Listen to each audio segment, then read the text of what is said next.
gente volta com um link novo, gente, eu acho que o Wesley estava falando isso com alguém na casa dele, eu preciso esperar os alunos retornarem, tá?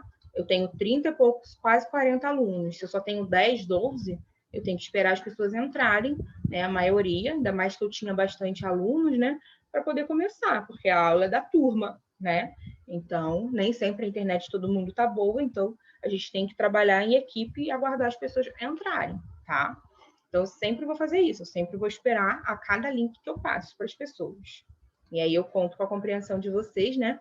Para que a gente possa continuar aí as nossas aulas da melhor forma possível.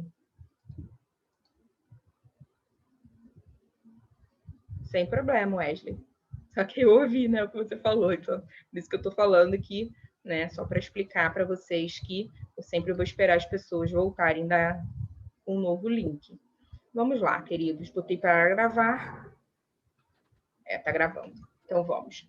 Bem, então eu estava explicando para vocês a primeira propriedade, né? Ela é a propriedade, gente, mais simples de todas. Por quê? Porque ela é bem parecida com a matemática, né? É raio. Qual é a definição de raio? A distância do centro até a borda, né, de uma circunferência. O átomo é como se fosse uma circunferência, se a gente parar para pensar, né? Eu tenho lá o centrozinho, que é o núcleo, e as camadas ao redor, né, que vão com o som ligado. Bem, e as circunferências ao redor, né, que seriam associadas à nossa eletrosfera, tá? Então, seria a distância do núcleo até a última camada. Essa é a definição a propriedade mais simples, ela é a mais próxima do que dá para entender, né? Assim, não é tão abstrata. Bem, aí aqui eu coloquei o número de camadas eletrônicas vai influenciar, assim como a carga nuclear. Por quê, gente? Como é raio, né? Quanto mais camadas eu tiver, né? Maior vai ser a minha distância, né? Então, se a gente pensar, eu tenho um núcleo e tenho as camadinhas ao redor. Se eu tenho 3 camadas ou se eu tenho 7 camadas vai ter um raio maior. Né? Então, o número de camadas vai influenciar, assim como a carga nuclear efetiva, o número atômico. Por quê? Olhem que interessante, gente. O elétron é negativo e os prótons são positivos. Então, tem uma atração entre eles. Né? Dessa forma, quanto maior for essa carga nuclear, ou seja, maior o número atômico, tá? Menor vai ser o raio. Quanto maior a carga, menor o raio. Por que isso? Porque ele vai estar mais atraído. Ele estando mais atraído, ele está mais perto. Né? Mais pertinho. Dessa forma, gente, eu tenho que o meu raio é menor. Então, o raio é influenciado por 2 fatores. Número de camadas. Quanto mais camadas, maior o raio. E a carga nuclear efetiva. A carga nuclear efetiva é o número de prótons. Quanto maior for essa carga, né, mais atraído ele vai estar, então mais pertinho, menor vai ser o raio. Essa é a ideia. Aí aqui eu coloquei, Aqui eu coloquei uma imagem para vocês verem, né, referente a camadas eletrônicas. Deixa eu voltar lá. Aqui. Conforme eu tenho maior número de camadas, né, o que vai acontecer, gente? Eu tenho um maior raio. Olha o que é o raio. A distância do núcleo até a última camada. Se eu tenho mais camadas, maior vai ser essa distância, maior vai ser o raio. A carga nuclear efetiva, né, que é o número de prótons, quando eu tenho, gente, um número de prótons elevado, tá? Esses 2 átomozinhos, né, a gente mede com distância, eles vão estar muito próximos, né? O que faz com que esse raio seja menor. Por quê? Os elétrons são negativos e os prótons são positivos, então eles ficam atraídos, né? Eles ficam juntinhos, né? Então, toda vez que eu tiver um maior número atômico, eu tenho que o raio, né, ele é menor quando eu comparar. Então, como é que funciona na tabela periódica, gente? O raio ele vai aumentar, né? Com o aumento do número de camadas. Então, ele aumenta de baixo para cima, de baixo para cima, de cima para baixo. Então, a última linha, né? Se eu comparar entre as linhas, significa o maior raio atômico. Em relação ao número atômico, né? É quando eu comparo uma mesma linha. Aí, gente, eu tenho que, conforme eu diminuo o número atômico, a atração fica menor, né? Então, eu tenho um maior raio atômico. Então, ele vai aumentar da direita para a esquerda na tabela periódica. E é assim que a gente vai avaliar, né? A gente poder comparar diferentes elementos para dizer quem tem maior raio atômico, quem tem menor, né? Então, aqui seria um resumo do que a gente conversou anteriormente. Bem, aí existe o que a gente chama de raio iônico, né? O íon, como a gente tinha falado anteriormente, né? Ele significa que aquele átomo ganhou elétrons ou perdeu elétrons. Então, o raio iônico é exatamente o raio do íon. Aí eu coloquei aqui uns exemplos, né? Eu coloquei, gente, o magnésio, aí ele vai e perde, né? Dois elétronzinhos. Os dois últimos elétronzinhos da camada. O que vai acontecer com esse raio? Né? Esse raio vai diminuir, porque repara, ele perdeu a última camada. Então, nesse caso, se a gente fosse comparar, né, o magnésio como o íon, como cátion é positivo, significa que ele perdeu elétrons, né? Com o próprio átomo, a gente diria que o raio iônico, não é mais atômico, porque agora é íon, né? Ele é, nesse caso, menor do que do átomo que deu origem a ele. Então, devido a essa diminuição do tamanho que a gente consegue ver aqui, ó, perdeu a última camadinha.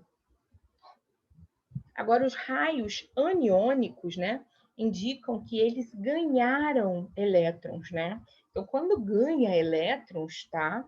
Eles passam a ser maiores, mais volumosos do que o átomo que deu origem. Então, olha o exemplo do oxigênio. O oxigênio ele tinha apenas 6 elétrons na última camada. Aí ele vai e ganha 2 elétrons. O 2 aqui está indicando isso. Nesse caso, ele passa a ter 8 elétrons na última camada. Dessa forma, gente, ele é um átomo, né? Ele é um íon, desculpe, muito maior do que o átomo que deu origem a ele. Então, se ele perde elétrons e forma cátions, o raio iônico é menor do que o átomo original. Se ele ganha elétrons e forma ânions, significa que o raio iônico é maior, nesse caso, do que no átomo que deu origem a ele. Seria mais ou menos essa a ideia dos raios iônicos. Bem, alguma dúvida até aqui, gente, antes de a gente falar da próxima propriedade? Tá tudo bem?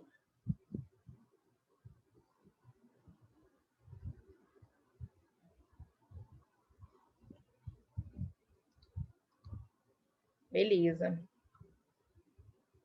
Show, Maiara e Marcelo. Bem, a próxima propriedade que a gente vai falar, pessoal, é a energia de ionização, tá? A gente tem um átomo e esse átomo, ele quer perder elétrons a princípio, né? Qual seria a energia necessária para eu transformar ele no íon? Ou seja, para esse átomo liberar o elétron dele. A energia de ionização é exatamente essa, a energia necessária para que eu transforme um átomo num íon e libere elétrons.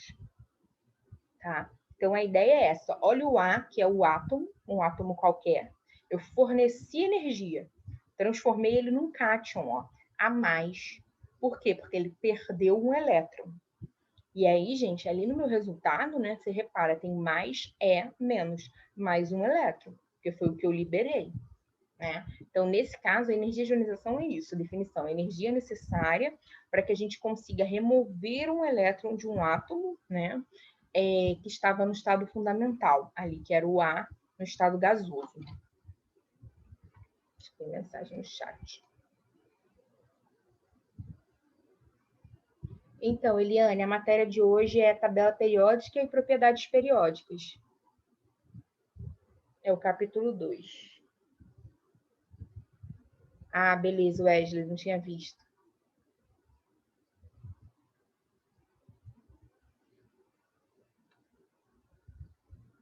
Obrigada. Vou esperar a Cibele, gente, voltar, que ela é nossa intérprete. Voltou.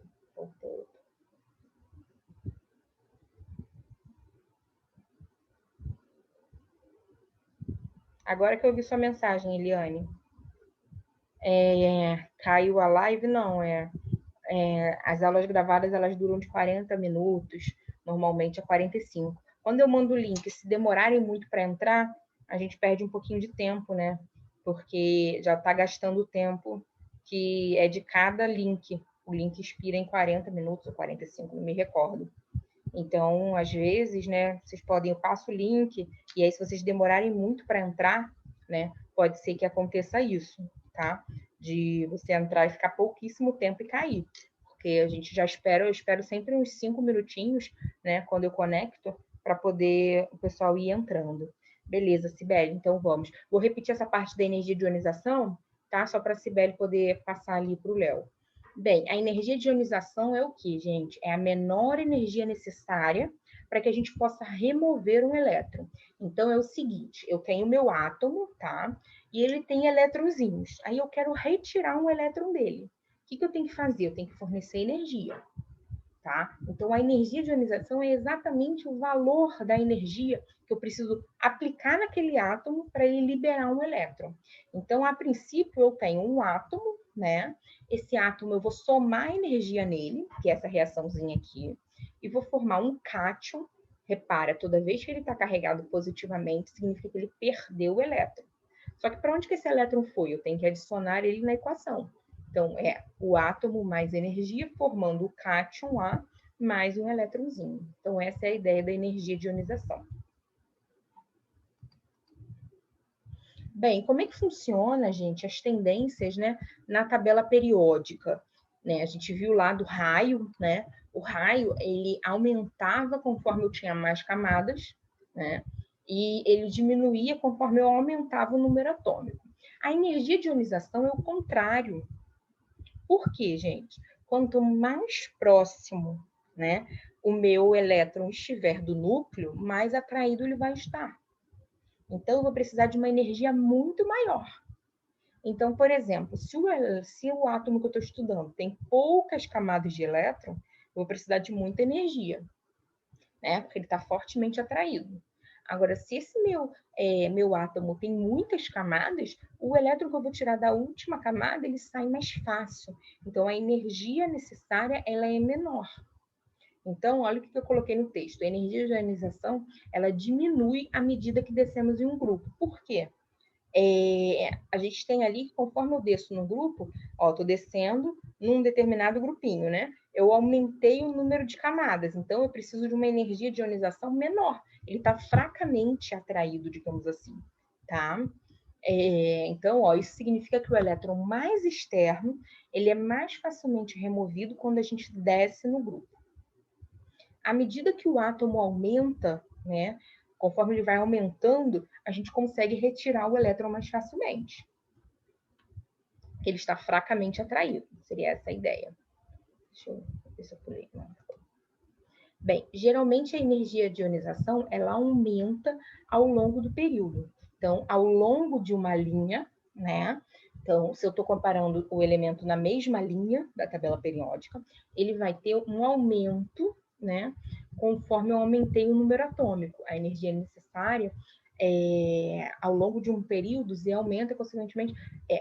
Nesse caso, deixa eu explicar de novo que eu falei meio enrolado.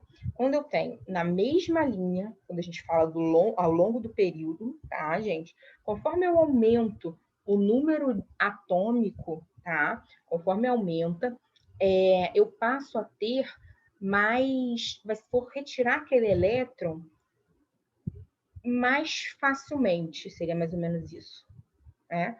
Então, a energização aumenta ao longo do período Então, ao longo de um período, acho que esse negócio está ao contrário. Geralmente, a energia de ionização aumenta ao longo do período, porque ela faz ao contrário. Conforme eu aumento... É isso mesmo. Conforme eu aumento o número atômico, né? Conforme eu aumento o número atômico, eles estão mais fortemente atraídos, né? Foi o que a gente falou para o raio diminuir. Nesse caso, se eles estão mais fortemente atraídos, eu preciso de mais energia de ionização. Por quê? Está muito atraído, é difícil retirar o elétron. Então, gente, nesse caso, né, conforme eu aumento o número de camadas, eu preciso de uma energia menor, porque é mais fácil retirar. Conforme eu aumento o Z, tá? Fica muito mais difícil eu retirar o elétron. Então, eu vou precisar de uma energia maior, porque ela está muito fortemente atraída. Então, ó, a energia de ionização, ela vai aumentar, né? De baixo para cima, porque aqui em cima, gente, eu tenho poucas camadas, né? Com poucas camadas, eu preciso de muita energia para conseguir retirar aquele elétron. Ah, Michele, e na linha, né, no período? Como funciona? No período, gente, está associado ao número atômico. Né? Aqui, da esquerda para a direita, eu tenho um aumento do número atômico. Mas a energia de ionização também aumenta, porque lembra que a gente explicou lá para o raio que conforme eu aumento o número atômico, a carga do próton, eles vão ficar muito atraídos. Se eles estão muito atraídos, a minha energia de ionização ela tem que ser maior para conseguir retirar aquele elétronzinho. Bem, a terceira propriedade, né, ela se chama afinidade eletrônica. Ela é exatamente o contrário da energia de ionização. A afinidade eletrônica, como o nome já diz, é afinidade por elétrons. Eu tenho um átomo qualquer e eu quero adicionar um elétron nele.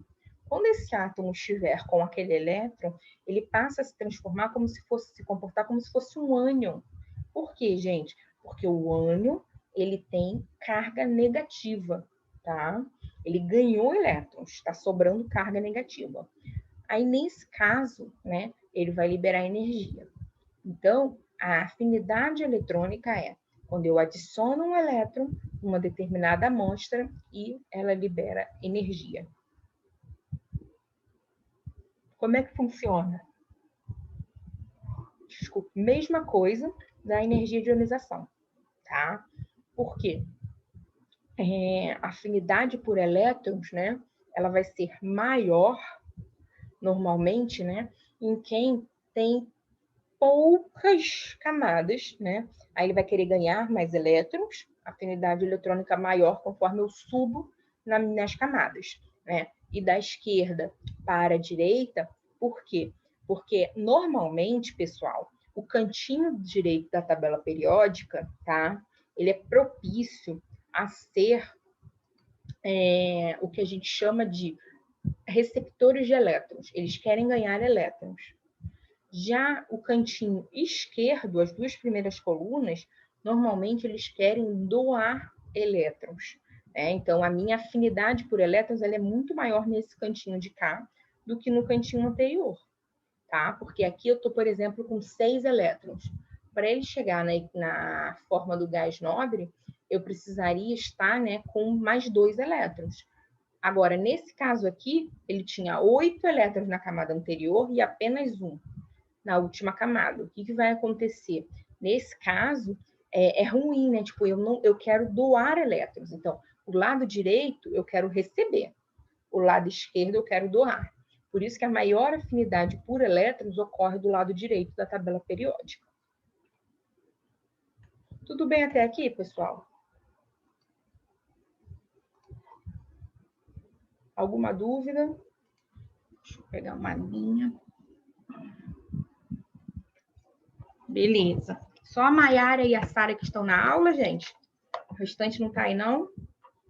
Foram tirar um cochilo pós-almoço?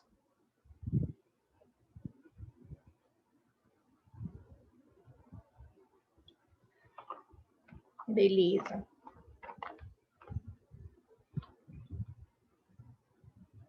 Então, tá bom. Achei que vocês tinham me abandonado. Então, vamos para a eletronegatividade, pessoal. A eletronegatividade, ela é o seguinte, é como se fosse a capacidade que o átomo tem de puxar elétrons para ele. Então, nesse caso, a eletronegatividade é uma tendência da gente puxar esses elétrons. Então, eu coloquei aqui um exemplo de um ácido, que é o HCl, tá? O ácido clorídrico. O hidrogêniozinho está aqui e o cloro está aqui. O que acontece, gente? Esse meu cloro, né, ele é muito mais eletronegativo. O que ele faz? Ele puxa os elétrons para ele. De maneira a que a nuvem de elétrons, olha como está bem maior perto do cloro, fique muito mais, né, volumosa, né? É como se ele puxasse para ele todos esses elétrons, né? Ah, por que isso, Michele? Então, porque ele tem 7 elétrons na última camada. Para ele chegar no octeto, que são 8, né? Para ser estável, falta apenas 1. Então, ele puxa com muita força, né? Esses átomos ali da molécula, tá? Então, a nuvem eletrônica, se você reparar em volta, ela está muito mais volumosa do que para o hidrogênio. Bem, como é que funciona a eletronegatividade, né?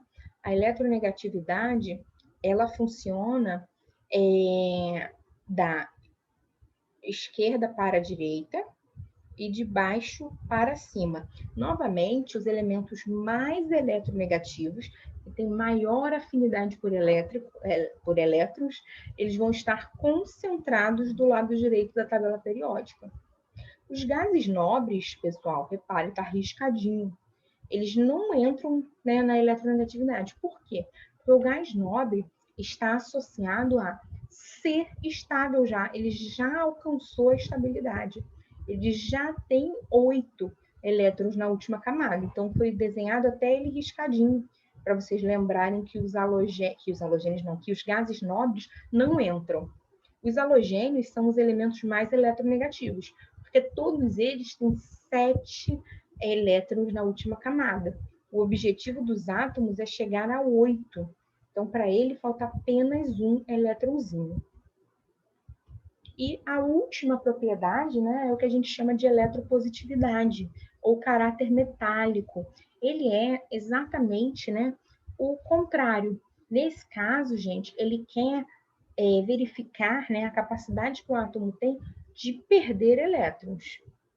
Tá? Então, a ideia aqui é a capacidade dele virar cátion, né? Olha o eletropositivo, né? O caráter metálico. Então, a gente tem uma ideia aqui de que a eletronegatividade seria puxar elétrons para si. A eletropositividade seria a capacidade que ele tem de doar elétrons. Aí a eletropositividade, gente, ela se comporta igual ao raio atômico. Então, se a gente fizer um resumo, né, de tudo, a gente tem o raio atômico, tá faltando a eletropositividade aqui nesse slide. E o raio atômico, ele é similar à eletropositividade, tá? E todos os demais, a eletronegatividade, a energia de ionização e a afinidade eletrônica, eles são todos iguais. Deixa eu só ajeitar esse slide.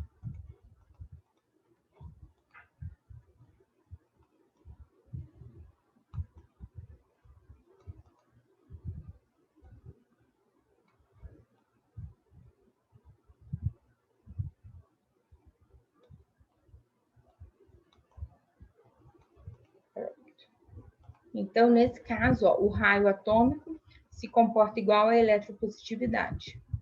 A eletronegatividade se comporta igual à afinidade eletrônica e igual à energia de ionização. Ficou alguma dúvida, pessoal, em relação ao conceito, em relação a qualquer coisa da aula de hoje? Antes da gente ver uns exercícios? Tá tudo tranquilo? Ficou alguma dúvida? Me contem.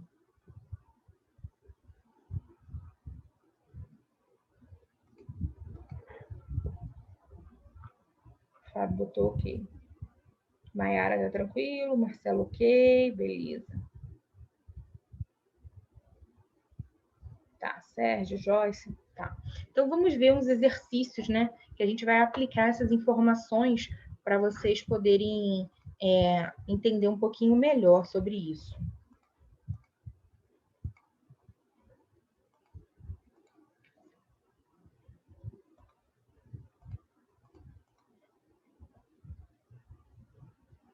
Calma aí, eu vou abrir o outro slide.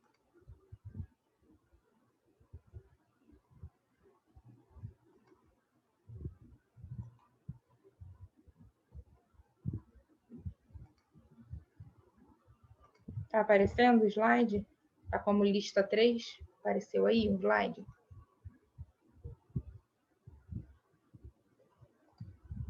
Show. Então, agora eu coloquei aqui como lista 3, né? Mas eu coloquei no próprio slide, gente, a pergunta, e aí depois eu faço a resposta deles. Bem, na classificação periódica, a energia de ionização e a eletronegatividade, tá? Exceto dos gases nobres dos elementos químicos, aumenta. Então, eu quero saber como que a energia de ionização e a eletronegatividade aumentam. Nesse caso, gente, eu fiz até ali as setinhas, né?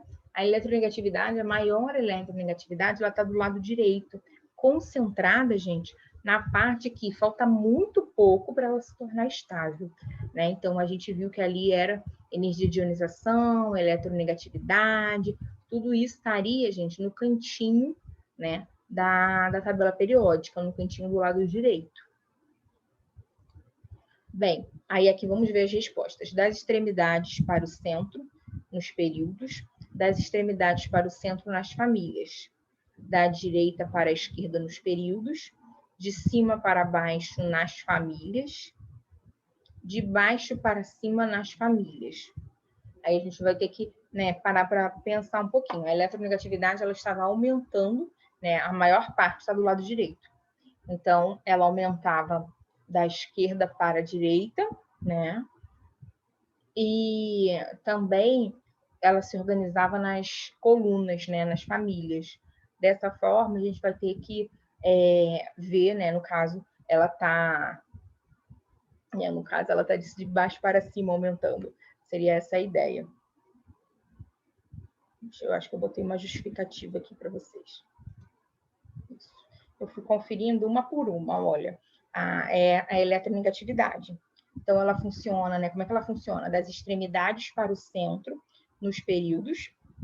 Não. Da extremidade para os centros, nas famílias? Também não. Da direita para a esquerda, nos períodos? Também não. De cima para baixo, nas famílias? De baixo para cima, ele quer saber como? Baixo para cima. De baixo para cima nas famílias. Se a gente reparar, ó, nas famílias, ele está crescendo na mesma coluna, gente, de baixo para cima. Então, o sentido de crescimento seria a letra E, de baixo para cima nas famílias.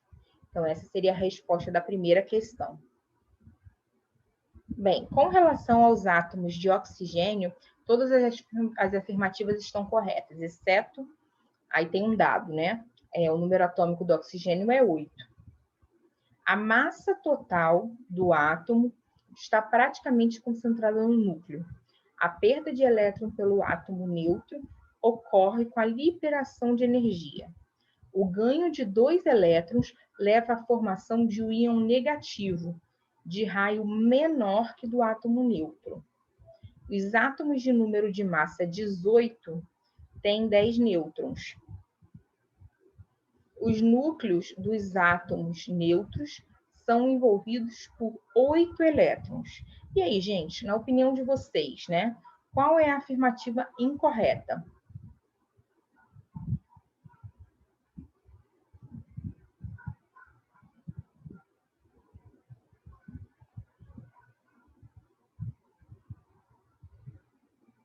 Leiam aí para me falar o que vocês acham.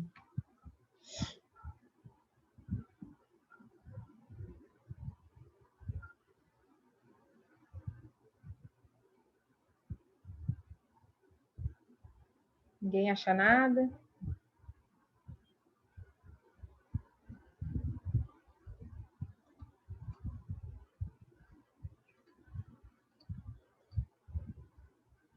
Wesley botou, acho que é a C. Todo mundo acha que é C, alguém acha diferente?